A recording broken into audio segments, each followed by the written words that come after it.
क्षेत्र नम्बर 4 मा अहिले सबभन्दा ठूलो समस्या भनेको ट्राफिक व्यवस्थापनको देखिन्छ, खानेपानीको देखिन्छ, सरसफाईको देखिन्छ, विद्यालयहरूको व्यवस्थापन, चाहे त्यो निजी विद्यालय होस् चाहे सामुदायिक विद्यालयहरू, तिनीहरूको स्तर उन्नतिको देखिन्छ।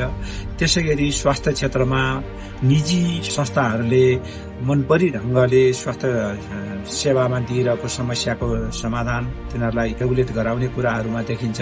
यी यावत विषयहरूदेखि अब नवयुवाहरूलाई रोजगारीमा उनीहरूको पहुँच र ग्यारेन्टी गराउने कुरा, त्यससँगै सुशासनको प्रत्याभूति दिलाउनु पर्ने, कुनै पनि काम आधुनिक प्रविधिहरू प्रयोग गरेर सिस्टमभित्रबाट हुने कुराहरू हामीले इस्टाब्लिस गर्न सक्दाखेरि यो करप्सनको कुरा, नातावादको कुरा, भन्सुनका कुराहरूबाट आक्रान्त हाम्रो युवा पंक्तिलाई त्यो गर्न नपर्ने, आफ्नो मतलब चाहिँ योग्यता, क्षमता, मेरिटोक्रेसीलाई इस्टाब्लिस गरेर लिएर जाने कुरामा मेरो अगुवाई रहन्छ। र क्षेत्र नम्बर 4 जुन हिसाबले अरू क्षेत्र पीडित छन् त्यसै गरी त्यो क्षेत्र नम्बरको 4 को समस्याको सम्बोधन गर्नेछौँ।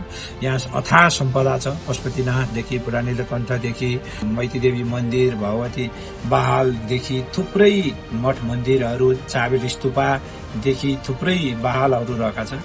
यिनीहरूको संरक्षण गर्ने कुरा, यिनीहरूलाई आधुनिकता परम्परागत शैलीलाई पनि कायम राख्दै निरन्तरता दिँदै तिनीहरूलाई आधुनिकीकरण गरेर अझ थप बलियो आकर्षक बनाएर लिएर जाने कुरातर्फ मेरो अगुवाई रहनेछ। यिनै अगुवाई गर्ने गरी नै म निर्वाचनमा उभिएको छु।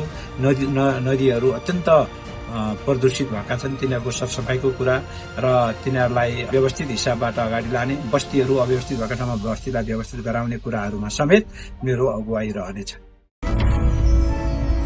सूर्य चिन्हमा मतदान गरौं।